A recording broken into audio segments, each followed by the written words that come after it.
মোৰ নাম অংকিতা। মই গুৱাহাটীত মোৰ মা আৰু দাদাৰ লগত থাকিছিলোঁ। মোৰ দেউতা যেতিয়া মই সৰু আছিলোঁ তেতিয়াই আমাক সকলোকে এৰি এই পৃথিৱীৰ পৰা গুচি গৈছিল। মোৰ দাদা কম্পিউটাৰ ইঞ্জিনিয়াৰিঙৰ শেষৰটো বছৰত পঢ়ি আছিল আৰু মই BA প্ৰথম বৰ্ষত পঢ়ি আছিলোঁ। মোৰ দাদাই নিজৰ ইঞ্জিনিয়াৰিং সমাপ্ত কৰিছিল আৰু তাৰ এনেকৈ চিলেকশ্যনো হৈ গৈছিল। আমিও এতিয়া বহুত সুখী হৈ পৰিছিলোঁ। এতিয়া দাদাৰ চাকৰি মুম্বাই বা বেংগলোৰৰ দৰে চহৰত হ'বলৈ গৈ আছিল। মাৰ সদায় দাদাৰ খোৱা বোৱাক লৈ বহুত চিন্তা হৈ আছিল, কাৰণ সি আগতে কেতিয়াও চহৰৰ পৰা বাহিৰলৈ যোৱা নাছিল। সেইকাৰণে মায়ে দাদাৰ বিয়া পতাৰ সিদ্ধান্ত ল'লে। মায়ে ছোৱালী চোৱা আৰম্ভ কৰি দিছিল, কিন্তু দাদাই ইমান সোনকালে বিয়া পাতিবলৈ বিচৰা নাছিল। তাৰপিছত মাৰ জেদত সি বিয়াখন পাতিবলৈ অৱশেষত মান্তি হ'ল। মায়ে খোলাখুলিকৈ কৈ দিছিল যে তোমাৰ যদি কোনোবা ছোৱালী পচন্দ হৈ আছে তেনেহ'লে তুমি তাইক বিয়া পাতি লোৱা। আমাৰ তাত কোনো অসুবিধা নহয়, কিন্তু তুমি মুম্বাইলৈ যোৱাৰ আগতে বিয়াখন পাতিবই লাগিব, নহ'লে মোৰ মতেই বিয়া পাতিব লাগিব তুমি। দাদাৰ যিহেতু কোনো গাৰ্লফ্ৰেণ্ড নাছিল, সেইকাৰণে দাদাই মাক ক'লে তুমি যিজনী ছোৱালীকে পচন্দ কৰিবা মই তাকেই বিয়া পাতিম। এনেকৈ কিছুদিনৰ পিছত মাৰ এগৰাকী ছোৱালী পচন্দ হ'ল। তাইৰ নাম মীনাক্ষী। তাই দেখিবলৈ বহুত ধুনীয়া আছিল। এতিয়া দাদাৰো তাইক দেখি বহুত পচন্দ হ'ল আৰু বিয়াৰ তাৰিখো ঠিক হৈ গ'ল। বিয়াখন হৈ যোৱাৰ পাছত মীনাক্ষী নবৌ কইনা হৈ আমাৰ ঘৰলৈ আহিলে। আমি ঘৰৰ মানুহেও তেতিয়া বহুত সুখী হৈ পৰিছিলোঁ। এতিয়া এনেকৈ মই আৰু মায়ে সুখ মনেৰে দাদা আৰু নবৌক বেলেগ এখন চহৰলৈ বুলি পঠিয়াই দিছিলোঁ। কিছুদিন এনেকৈ পাৰ হৈ গ'ল। এদিন মোৰ মূৰত দুখৰ পাহাৰ খহি পৰিল। মোৰ মায়ে ৰাস্তা পাৰ হৈ থাকোঁতে এখন গাড়ীয়ে খুন্দা মাৰিলে আৰু সেই দুৰ্ঘটনাতে মায়ে আমাক এৰি এই পৃথিৱীৰ পৰা গুচি গৈছিল। এতিয়া মোৰ জীৱনলৈ আকৌ দুখৰ পাহাৰ নামি আহিছিল। কিন্তু কোৱা হয় ন, কোনোবাই এই পৃথিৱীৰ পৰা গুচি গ'লেও কিন্তু জীৱনটো ৰৈ নাথাকে। এতিয়া এইখন ঘৰত মই একেবাৰে অকলশৰীয়া হৈ পৰিছিলোঁ। তেতিয়া দাদাই মোকো তেওঁৰ লগত চহৰলৈ বুলি লৈ গ'ল আৰু আমাৰ গুৱাহাটীত থকা পুৰণি ঘৰটো বিক্ৰী কৰি তেওঁ তাতে এটা নতুন বাংলা কিনিছিল। এই ঘৰটো বহুত ভাল আছিল। ঘৰটোত 4টা কোঠা আছিল, তাৰে 3টা কোঠা আমি ব্যৱহাৰ কৰিছিলোঁ, কিন্তু এটা কোঠা খালী হৈ এনেই পৰি আছিল। তেতিয়া নবৌৱে ক'লে যে এই কোঠাটো আমি ভাড়ালৈ দিওঁ, তেতিয়া কোঠাটো চফা হৈ থাকিব আৰু আমিও ভাড়া পাই থাকিম। দাদাৰ নবৌৰ এই আইডিয়াটো পচন্দ হ'ল। দাদাই এখন টুলেটৰ বৰ্ড লগাই ঘৰৰ গেটৰ সন্মুখত লগাই দিলে আৰু এসপ্তাহৰ ভিতৰতে আমি এজন ভাড়াতীয়া পাই গ'লোঁ। তেওঁৰ নাম বিনোদ। ল'ৰাজন দেখিবলৈ বহুত ধুনীয়া আছিল। তেওঁ IT ইঞ্জিনিয়াৰ আছিল আৰু বেছিভাগ কাম ঘৰৰ পৰাই কৰিছিল। সপ্তাহত 1-2 দিনহে অফিচলৈ বুলি গৈছিল। তেওঁ একেবাৰে অকলশৰীয়া আছিল। সেইকাৰণে দাদাই তেওঁ খোৱা বোৱাৰ ব্যৱস্থা আমাৰ লগতে কৰি দিছিল।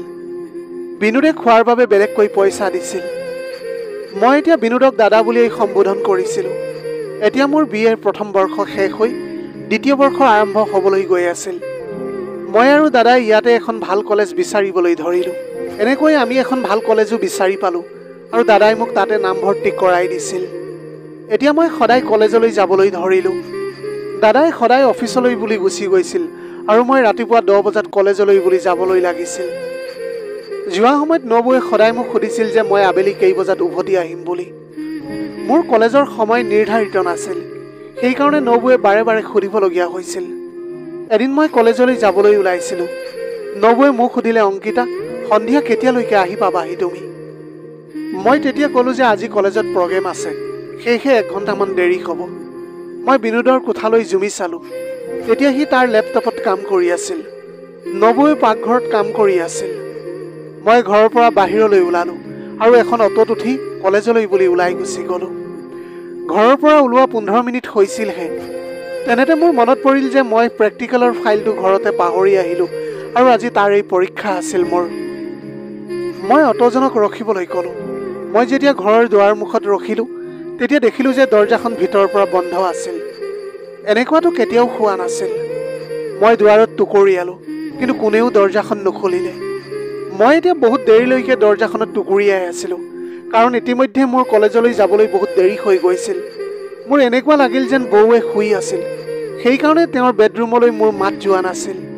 তেতিয়াই মোৰ মনত পৰিলে যে মোৰ বেগত ঘৰৰ এপাত বেলেগকৈ চাবি আছিল। আমাৰ ওচৰত 3 পাত চাবি আছিলে, কিন্তু মোৰ কেতিয়াও চাবি পাতৰ প্ৰয়োজন হোৱা নাছিল। সেইকাৰণে মোৰ কথাটো আগতে মনত পৰা নাছিল। মই যেতিয়া লক খুলি ভিতৰত খোজ দিলোঁ তেতিয়া দেখিলোঁ যে সন্মুখত বিনোদ থিয় হৈ আছে। সি ঘামেৰে সম্পূৰ্ণ তিতি আছিল।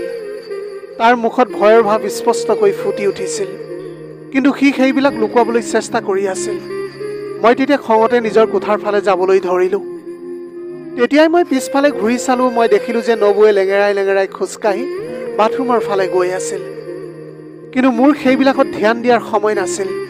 মই তেতিয়া তৎক্ষণাত মোৰ ৰুমলৈ গ'লোঁ আৰু ফাইলটো লৈ ওলাই আহিছিলোঁ। সন্ধিয়া যেতিয়া মই আৰু দাদা ঘৰলৈ বুলি আহিছিলোঁ, তেতিয়া নবৌৱে ঘৰৰ কামত ব্যস্ত আছিল।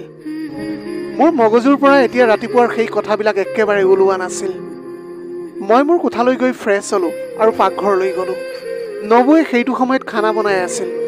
মই নবৌক সুধিলোঁ, নবৌ, ৰাতিপুৱা মই ইমান দুৱাৰত টুকুৰিয়াই আছিলোঁ, আপুনি ক'ত আছিলনো? মোৰ বৰ দৰকাৰী ফাইল এটা ঘৰতে পাহৰি গৈছিলোঁ মই। সেইকাৰণে মই আধা ৰাস্তাৰ পৰা উভতি আহিবলগীয়া হৈছিল। নবৌৱে তেতিয়া থতমত খাই উঠি ক'লে, মই তোমাৰ মাতটো শুনিছিলোঁ, কিন্তু মই বাথৰুমত আছিলোঁ।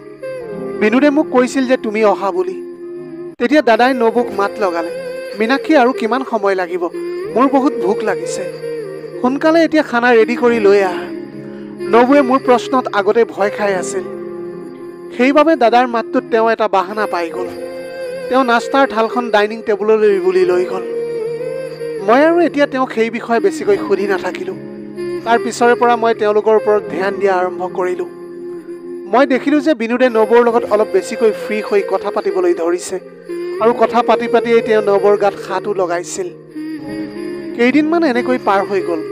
মোৰ পৰীক্ষা আহি পাইছিলহি। সেইকাৰণে মই 15 দিনৰ ছুটী পাইছিলোঁ। এতিয়া মই তেওঁলোকৰ ওপৰত চকু ৰখাৰ ভাল এটা সুযোগ পাই গ'লোঁ। এদিন দাদা অফিচলৈ বুলি ওলাই গ'ল। সেইবাবে নবৌক এতিয়া মই কামত অলপ সহায় কৰি দিছিলোঁ, আৰু দুপৰীয়া খানা খোৱাৰ পিছত মই মোৰ নিজৰ কোঠালৈ বুলি গুচি গ'লোঁ। মই সেইটো সময়ত পঢ়ি আছিলোঁ। তেতিয়া মই দেখিলোঁ যে মোৰ কোঠাৰ বটলৰ পানী শেষ হৈ গৈছিল। মই পাকঘৰৰ পৰা পানী ল'বলৈ নিজৰ কোঠাৰ দৰজাখন খুলিলোঁ। তেতিয়া মই দেখিলোঁ যে নবৌৱে মনে মনে বিনোদৰ কোঠালৈ গৈ আছে। মই এতিয়া তাতেই অলপ সময় থিয় হৈ বাহিৰলৈ তেওঁ অহা অপেক্ষা কৰি থাকিলোঁ। কিন্তু এনেকৈ 2 ঘণ্টা পাৰ হৈ গ'ল, তেওঁ এতিয়াও বাহিৰলৈ অহা নাছিল। 3 ঘণ্টাৰ পিছত নবৌৱে লেঙেৰাই লেঙেৰাই খোজকাঢ়ি বিনোদৰ কোঠাৰ পৰা বাহিৰলৈ আহিছিল। তেওঁ তেতিয়া ঘামেৰে তিতি আছিল। তেওঁৰ শাৰীখনো বিখৰিত হৈ আছিল। সেইবিলাক দেখি মোৰ এতিয়া বৰ অদ্ভুত যেন লাগিবলৈ ধৰিছিল। এতিয়া এইবিলাক তেওঁলোকৰ দৈনন্দিন কাম হৈ পৰিছিল। যেতিয়া সদায় দাদা অফিচলৈ যায় আৰু মই নিজৰ কোঠালৈ গুচি যাওঁ, তেতিয়া নবৌ ভাড়াতীয়াৰ কোঠালৈ যায় আৰু 2-3 ঘণ্টাৰ পিছত লেঙেৰাই লেঙেৰাই বাহিৰলৈ খোজকাঢ়ি আহে। এতিয়া মোৰ সম্পূৰ্ণ বিশ্বাস হৈ গৈছিল যে তেওঁলোকৰ মাজত কিবা এটা নিশ্চয় চলি আছে। মোৰ নবৌৱে দাদাৰ লগত বিশ্বাসঘাতকতা কৰি আছে। মোৰ এতিয়া এইবিলাক কথা ভাবি মগজুটো একেবাৰে বেয়া হৈ গৈছিল যে দাদাই আচলতে নবৌৰ কাৰণে কিনো নাই কৰা। তেওঁ নবৌক ইমানেই মৰম দিছিল যে তেওঁ যিয়েই বিচাৰিছিল দাদাই সকলো আনি দিছিল। যলৈকে যাবলৈ বিচাৰিছিল তেওঁ তালৈকে ফুৰাবলৈ লৈ গৈছিল। তাৰ পিছতেই সেই কুলক্ষণীজনীয়ে মোৰ দাদাৰ জীৱনটোকে ধ্বংস কৰিবলৈ বিচাৰিছে। এতিয়া নবৌৱে বিনোদৰ লগত এনেকুৱা কি কৰি আছে, যাৰ বাবে তেওঁ দাদাক সদায় প্ৰতাৰণা কৰি আহিছে। সেইবাবে এতিয়া মই নবৌৰ লগত বেছি কথা পতা নাছিলোঁ। মই সিদ্ধান্ত ল'লোঁ যে এই দুয়োকে এদিন মই হাতে লোটে ধৰা পেলাম। এদিন মই কলেজলৈ যোৱাৰ অভিনয় কৰিলোঁ। মোৰ দাদাক লৈ বহুত চিন্তা হৈ গৈছিল। যিকোনো প্ৰকাৰে নবৌৰ প্ৰকৃত স্বৰূপ দাদাৰ সন্মুখলৈ আনিবই লাগিব। মই তেতিয়া নবৌক ক'লোঁ যে মই নবৌ কলেজলৈ গৈ আছোঁ। নবৌৱে সেইটো সময়ত পাকঘৰত কামত ব্যস্ত আছিল। মই সেই সুযোগতে মনে মনে বিনোদৰ কোঠালৈ সোমাই গ'লোঁ আৰু পৰ্দাৰ পিছফালে লুকাই আছিলোঁ। বিনোদে তেতিয়া শুই আছিল। তাৰ এসপ্তাহৰ পৰা নাইট ডিউটি চলি আছিল বুলি সি কৈছিল। সেইকাৰণে সি গোটেই নিশা কাম কৰি আহিছিল আৰু দিনত শুই গৈছিল। এনেকৈ অলপ সময় পাৰ হৈ গৈছিল। তেতিয়াই নবৌৱে বিনোদৰ কোঠালৈ আহিলে আৰু তাক জগাবলৈ ধৰিছিল। কোঠাটো অন্ধকাৰ আছিল, সেয়েহে মই স্পষ্টকৈ সকলোবিলাক দেখা পোৱা নাছিলোঁ। নবৌৱে বিনোদক জগালে আৰু ক'লে তেওঁলোক দুয়ো গ'ল। বিনোদে ক'লে, নবৌ আপুনি আহিছে। মই তেতিয়া তৎক্ষণাত পৰ্দাৰ পিছফালৰ পৰা ওলাই আহিলোঁ আৰু লাইটটো অন কৰি দিলোঁ। সন্মুখৰ দৃশ্যটো দেখি এতিয়া মই একেবাৰে আচৰিত হৈ পৰিছিলোঁ। নবৌৱে একেবাৰে চুটি আৰু টাইট কাপোৰ এযোৰ পিন্ধি আছিল। বিনোদে কোঠাৰ পিছফালৰ পৰা দৰজাখন খুলি আছিল। মোক দেখাৰ লগে লগে দুয়ো নিথৰ হৈ পৰিল। মই তেওঁক সুধিলোঁ, এয়া কি চলি আছে? বিনোদে ক'লে যে নবৌ আপুনি লুকুৱাই একো লাভ নাই, সকলো সঁচা কথাবিলাক কৈ দিয়ক। নবৌৱে তেতিয়া মোৰ সন্মুখলৈ আহিলে আৰু ক'বলৈ ধৰিলে, অংকিতা, মই আৰু বিনোদে সদায় আমাৰ গাৰ্ডেনৰ পিছফালে থকা জিম হাউচত জিম কৰোঁ। বিনোদে মোক সদায় ব্যায়াম শিকায়। ঘৰত থাকি থাকি মোৰ স্বাস্থ্য বহুত বেয়া হৈ গৈছিল। তোমাৰ দাদাই মোৰ বাঢ়ি অহা শৰীৰটো একেবাৰে পচন্দ নকৰে। মই তেওঁক বাহিৰলৈ জিমলৈ যোৱাৰ কথা কৈছিলোঁ, কিন্তু তেওঁ মোক অকলে যাবলৈ মানা কৰি দিছিল। তোমাৰ দাদাই মোৰ ওপৰত একেবাৰে ধ্যান নিদিয়া হ'ল। সকলোৰে সন্মুখত তেওঁ মোক ভাল ব্যৱহাৰ কৰিলেও বেডৰুমত মোৰ ওচৰলৈ নাহে। সেইকাৰণেহে মই ভাবিলোঁ যে এতিয়া নিজৰ ওপৰত ধ্যান দিব লাগিব। সেইকাৰণে মই বিনোদৰ লগত ইয়াতে জিম কৰিছিলোঁ। সি এজন বহুত ভাল ট্ৰেইনাৰো। সেইকাৰণেহে সি মোক সদায় জিমৰ ট্ৰেইনিং দিছিল। কিন্তু তোমাৰ দাদাই মোক গালি দিবৰ কাৰণে মই তেওঁক এই বিষয়ে একো কোৱাই নাছিলোঁ। মই তোমাৰ দাদাক বহুত ভাল পাওঁ আৰু সেই ভাল পোৱাৰ কাৰণে এইবিলাক কৰি আহিছোঁ। সেই সময়ত মোৰ অনুভৱ হ'ল যে নবৌৱে সঁচা কথাকে কৈ আছে। মই নবৌক ক্ষমা খুজিলোঁ আৰু ক'লোঁ যে নবৌ, মোক আপুনি ক্ষমা কৰি দিয়ক। মই আপোনাক ভুল ভাবি আহিছিলোঁ। তেতিয়া নবৌৱে ক'লে যে কিন্তু তুমি তোমাৰ দাদাক এই বিষয়ে একো নক'বা, নহ'লে তেওঁ তোমাক গালি পাৰিব। সঠিক সময় আহিলে মই তেওঁক সকলোবিলাক কৈ দিম। মই ক'লোঁ যে ঠিক আছে বাৰু। এনেকৈ কৈ মই নিজৰ ৰুমলৈ গুচি আহিলোঁ। এতিয়া এইবিলাকত ধ্যান দিবলৈ মই সম্পূৰ্ণৰূপে এৰি দিছিলোঁ। কিছুদিন এনেকৈ পাৰ হৈ গ'ল। এদিন দাদাই অফিচৰ কামৰ বাবে দুদিনৰ কাৰণে বাহিৰলৈ গ'ল। দুপৰীয়াৰ সময় আছিল আৰু মই মোৰ কোঠাত পঢ়ি আছিলোঁ। হঠাতে দাদাৰ ফোন আহিলে। তেওঁ ক'লে যে তোৰ নবৌৱেৰা ক'ত আছে? মই তেওঁক ইমান ফোন কৰিছোঁ, ফোনটো উঠোৱা নাই। তেওঁক ফোনটো দিয়াচোন, মোৰ তেওঁৰ লগত প্ৰয়োজনীয় কথা কিছুমান আছে। মই এতিয়া নবৌৰ কোঠালৈ বুলি গ'লোঁ, কিন্তু সেইটো সময়ত তেওঁ কোঠাটোত নাছিল। মই ভাবিলোঁ হয়তো তেওঁ জিম কৰি আছে। সেয়েহে মই আমাৰ গাৰ্ডেনৰ পিছফালে থকা সৰু জিম ঘৰটোলৈ বুলি গ'লোঁ আৰু তাত উপস্থিত হৈ যি দেখিলোঁ, সেয়া দেখি মোৰ ভৰিৰ তলৰ মাটি খহি যোৱা যেন অনুভৱ হৈছিল। নবৌ আৰু বিনোদে নাজানো জিমৰ নামত কি কি অসভ্যালিবিলাক কৰি আছিল। মই এতিয়া তেওঁলোকক যিটো অৱস্থাত দেখিছিলোঁ, সেইবিলাক দেখি মোৰ বৰ অদ্ভুত যেন লাগিবলৈ ধৰিছিল। মই বাহিৰলৈ আহিলোঁ আৰু দাদাক ক'লোঁ যে নবৌ বজাৰলৈ গৈছে বুলি। মই তেতিয়া দাদাক ক'লোঁ যে তুমি অলপ পিছত কল কৰিবা। মই এতিয়া গাৰ্ডেনতে লুকাই আকৌ নবৌ বাহিৰলৈ অহাৰ অপেক্ষা কৰি থাকিলোঁ। অলপ সময়ৰ পিছত নবৌৱে লেঙেৰাই বাহিৰলৈ আহিলে আৰু বিনোদৰ কোঠাৰ পিছফালৰ দুৱাৰেদি ঘৰৰ ভিতৰলৈ সোমাই গ'ল। সেইটো সময়ত নবৌৰ অৱস্থা বহুত বেয়া হৈ আছিল। সেই দিশা মোৰ একেবাৰে টোপনি অহা নাছিল। মই নিজৰ ঘৰখন ভাঙিবলৈ বিচৰা নাছিলোঁ। মোৰ দাদাৰ সংসাৰ ভাঙিবলৈ মই একেবাৰে বিচৰা নাছিলোঁ। এইবিলাক সকলো বিনোদৰ কাৰণে হৈ আছিল। মই ভাবিলোঁ যে এইখন ঘৰৰ পৰা এতিয়া বিনোদক উলিয়াব লাগিব। তেতিয়াহে নবৌৱে নিজে নিজে ঠিক হৈ যাব। যদি মই দাদাক নবৌৰ বিষয়ে কৈ দিওঁ, তেনেহ'লে তেওঁৰ বহুত দুখ লাগিব। সেইকাৰণে মই এটা পৰিকল্পনা কৰিলোঁ। যেতিয়া বিনোদে কিবা কামৰ বাবে বাহিৰলৈ গ'ল, তেতিয়া মই মোৰ অলপ সোণৰ গহনা আৰু টকা তাৰ কোঠাৰ ভিতৰত সুমুৱাই তাৰ কাপোৰৰ তলত ৰাখিছিলোঁ। সন্ধিয়া যেতিয়া দাদা অফিচৰ পৰা ঘৰলৈ উভতিছিল, তেতিয়া মই হঠাতে চিঞৰ বাখৰ আৰম্ভ কৰি দিলোঁ যে মোৰ সকলো সোণৰ গহনা চুৰি হৈ গ'ল বুলি। মই দাদাক এফালে লৈ গ'লোঁ, ক'লোঁ যে দাদা, মই বহুতবাৰ দেখিছিলোঁ যে বিনোদে কেইবাবাৰো মোৰ আৰু নবৌৰ কোঠাৰ ফালে ঘূৰি ফুৰিছিল। হয়তো সিয়েই চুৰি কৰিছে। এবাৰ আমি সকলোৱে তাৰ কাপোৰবিলাক চেক কৰি চালে ভাল হ'ব। দাদাই তেতিয়া ক'লে যে ঠিক আছে, কিন্তু তাৰ বাবে আমাৰ তিনিওৰে কাপোৰবিলাক বিচৰাৰ নাটক কৰিব লাগিব, যাতে বিনোদে বেয়া নাপায়। মই ক'লোঁ ঠিক আছে। আমি এতিয়া তিনিওৱে ইজনে আনজনৰ কাপোৰ বিচাৰিবলৈ ধৰিলোঁ।